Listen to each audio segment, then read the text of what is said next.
अस्सलाम वालेकुम और गुड इवनिंग सभी लोगों को। मेरा नाम अब्दुल अलीम है और जैसे कि सब लोगों ने अभी तक बता चुके हैं, सारे लोगों ने मेरे बारे में, कि मैं एक ऑर्गेनाइजेशन है जिसका नाम निसर्ग एग्रीप्रेन्योरशिप फाउंडेशन है, उसमें फ़िलहाल मैं काम कर रहा हूँ। और इस सेक्टर में जो ख़ास करके पता नहीं आपके यहाँ लोग इसके बारे में कितना जानते हैं, बेसिकली ये सोशल सेक्टर, ये एक अलग अलग मुद्दों पे जो आपके बच्चों ने यहाँ पे प्रेजेंट किया, जिसमें आपको चाहे वो ड्रग अब्यूज़ हो या अल्कोहलिज्म हो या करप्शन हो या एनवायरनमेंट हो, जितने सारे इश्यूज़ यहाँ पे गिनाए गए आपके बच्चे द्वारा,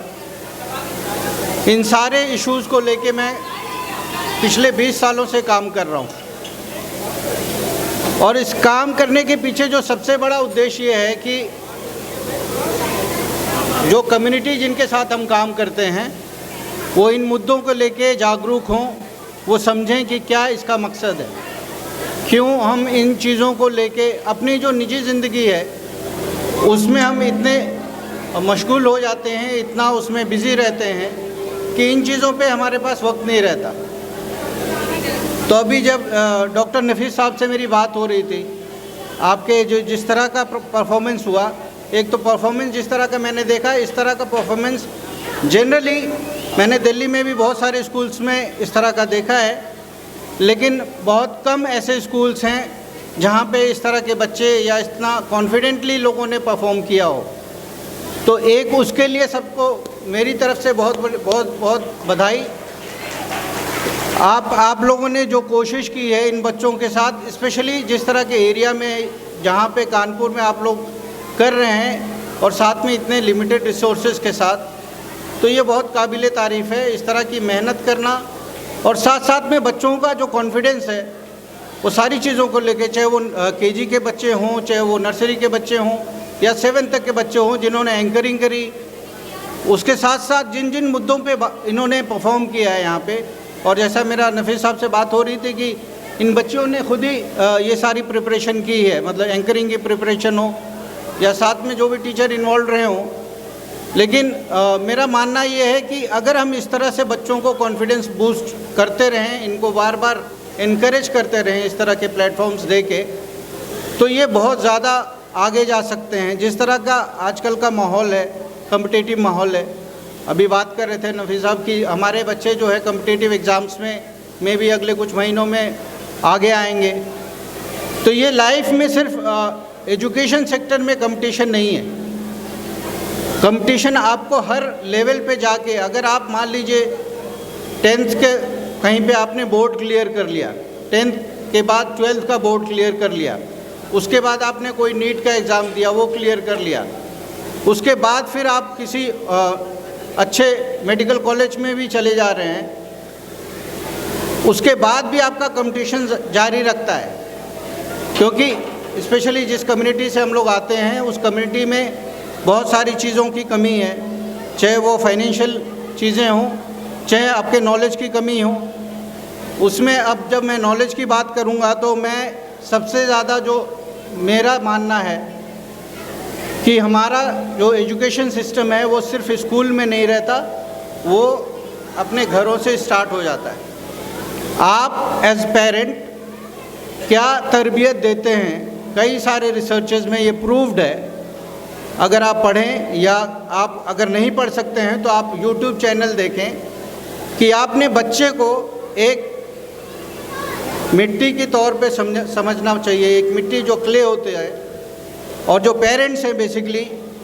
वो उनके एक तरह से उस क्ले को कौन सा फॉर्म देंगे, कौन सा शेप देंगे, किस तरह का बनाना चाहते हैं, वो बच्चे धीरे धीरे उसी तरह से ढल जाते हैं। और एक बहुत बड़ा एक स्टेटमेंट है जो आप लोग को मैं बताना चाहूँगा, जो कहा जाता है कि अगर कोई माँ या बाप बच्चों पे चिल्ला रहा है, तो गौर से थोड़ा सुनिएगा कि अगर माँ या बाप बच्चों पे चिल्ला रहे हैं, if they are basically screaming on them, तो then they are not teaching them how to basically उनको ये नहीं सिखा रहे कि काम जो वो कर रहे हैं उसको रोकना नहीं सिखा रहे हैं, उनको ये सिखा रहे हैं हाउ टू स्क्रीम, चिल्लाया कैसे जाता है ये सिखा रहे हैं। ये नहीं सिखा रहे कि ये बच्चा अगर कुछ भी गलत कर रहा है या किस तरह से उसको कोई एक पर्टिकुलर काम कर रहा है तो वो क्या कर रहा है, उसको कैसे करना चाहिए, ये नहीं बता रहे, बल्कि चिल्लाना कैसे ये बता रहे। तो मैं पेरेंट्स को बहुत, क्योंकि आपके साथ वो 18 घंटे या उससे ज़्यादा भी रहते होंगे, घर पे रहते हैं, तो वो जो अहमियत है एजुकेशन की वो ज़्यादा कहीं ना कहीं आपके पाले में पड़ती है। तो मैं एज ए सोशल सेक्टर का एक एक्सपर्ट कह सकते हैं मुझे, तो हम लोग जिन मुद्दों पे काम करते हैं सबसे ज़्यादा ट्रांसफॉर्मेशन पे काम करते हैं। ट्रांसफॉर्मेशन वो किसी लेवल पे भी हो सकता है, बच्चों में भी हो सकता है, टीचर्स में भी हो सकता है, आपके पेरेंट्स में भी हो सकता है। तो आप अगर अपनी जर्नी को आप अपने चाहे रिलीजन से में भी ले लें, अपनी किताबों से भी पढ़ लें, तो कोई एक पर्टिकुलर एज पे जाके आप अगर स्टैग्नेट हो जाते हैं, आप समझते हैं कि मैं माँ बन गया या माँ बन गई या बाप बन गया, उसके बाद मुझे आगे कुछ बढ़ने की ज़रूरत नहीं है, तो ये बहुत बड़ी एक तरह से हमारी गलतफहमी रहती है और हम वहीं पे जाके रुक जाते हैं। एक सर्टेन एज के बाद आपको आगे बढ़ने की कोई ज़रूरत नहीं लगती और वही चीज़ कहीं ना कहीं आपके बच्चों में जाती है। उनको ये लगता है कि ये पर्टिकुलर पैटर्न जो है, जिस तरीके से हमारा ग्रूमिंग हो रही है, अगर मैंने शादी कर ली या मैंने जॉब ले ली, उसके बाद मुझे आगे ग्रो करने की ज़रूरत नहीं है, जबकि ऐसा है नहीं। कई सारी चीज़ें इस तरह की हैं जो हमने मतलब मास्टर्स किया हुआ है, हमने जॉब की हुई है, लेकिन आज भी बहुत सारी चीज़ें इस तरह की हैं। अब आप एल्कोहलिज्म ही ले लीजिए, एल्कोहलिज्म अगर कहीं पे प्रिवेलेंट है तो उसकी वजह क्या है? एक तरफ आप बोल सकते हैं कि गवर्नमेंट की दिक्कत है, गवर्नमेंट ने उसको खुली छूट दी हुई है, लेकिन साथ साथ में जो इंडिविजुअल है, जो इंसान जो उसको कंज्यूम कर रहा है, वो कहीं ना कहीं उससे ज़्यादा जिम्मेदार है, क्योंकि सारी के सारी रिस्पॉन्सिबिलिटी उसके ऊपर है, ओनस उसके ऊपर है कि कौन सी चीज़ वो खुद से कर रहा है। आप ब्लेम कर सकते हो एक्सटर्नल चीज़ों को, बाहरी चीज़ों को ज़्यादा इजीली ब्लेम कर सकते हो, पर इंटरनलाइजेशन उस प्रॉब्लम का, उस दिक्कत का आप में अगर नहीं कर रहे हैं तो इसका मतलब आपने सीखा नहीं है पूरी तरह से ज़िंदगी के बारे में। तो मेरा सिर्फ कहना ये है कि जिस तरह का कॉन्फिडेंस आपके बच्चे यहाँ पे एग्जिबिट कर रहे हैं, दिखा रहे हैं, अगर इसको आपको आगे ले जाना है so that they become a certain citizen in a manner where they can compete with each and everyone, whether they are from Delhi, whether they are from Aligarh, whether they are from anywhere in the world। तो आप लोगों को इन बच्चों का confidence, अभी जो talent है, जिस तरह का इनका कॉन्फिडेंस है, और जो यहाँ इस स्कूल से पर्टिकुलरली माउंट मर्सी से निकल रहे हैं, और जिस तरह का मैंने इनका विज़न सुना कि क्या करना चाह रहे हैं, अगर इनका माउंट मर्सी की तरफ से ये कहा जा रहा है कि हम ये यूनिवर्सिटी बनाना चाह रहे हैं, तो यूनिवर्सिटी बनाने के पीछे उद्देश्य ये है कि इसका जो असर है वो सारी तबके में पड़े, ये सिर्फ ये लिमिटेड ना रहे स्कूल बन के। तो आपकी भी सोच इसी तरह की होनी चाहिए और बच्चों में भी वो आना चाहिए कि हम किसी वजह से भी लिमिटेड ना फील करें, कहीं से भी अपने आप को ऐसा ना महसूस करें कि नहीं ये चीज़ मेरे से नहीं हो सकती। कॉन्स्टेंट्स आते हैं, आपको रिसोर्सेज के कॉन्स्टेंट्स आएंगे, मेजरली जो कॉन्स्टेंट्स आते हैं वो रिसोर्सेज के ही आते हैं। रिसोर्सेज में आपके फाइनेंशियल रिसोर्सेज के आएंगे, हो सकता है और भी किसी तरह के रिसोर्स, क्योंकि जैसे जैसे आप बढ़ेंगे वैसे वैसे जाके आपको कहीं ना कहीं ऑब्स्टिकल्स आते हैं। मेरे अपने करियर में अभी तक मैंने महिलाओं को, औरतों को, ऐसी औरतों को जो बिल्कुल भी अपना नाम तक नहीं लिख सकते थे, वो आज के टाइम पे चूँकि हम लोग उनके साथ लगे रहे, वो आज के टाइम पे अपना खुद का एक फेडरेशन, अपना कोऑपरेटिव, अपना ऑर्गेनाइजेशन खुद चला रही हैं, वो बिज़नेस कर रही हैं और उनको अलग अलग तरीके से गवर्नमेंट सपोर्ट करती है। तो मुझे पूरा यकीन है कि अगर वो कर सकती हैं, जिनको कोई भी बचपन से किसी भी तरह का ग्रूमिंग, किसी भी तरह की जो है इस तरह की तालीम नहीं मिली है, तो यहाँ जो लोग भी जो इस स्कूल में आ रहे हैं या जिस तरह की तरबियत यहाँ दी जा रही है, तो मुझे पूरा कॉन्फिडेंस है कि ये आगे चल के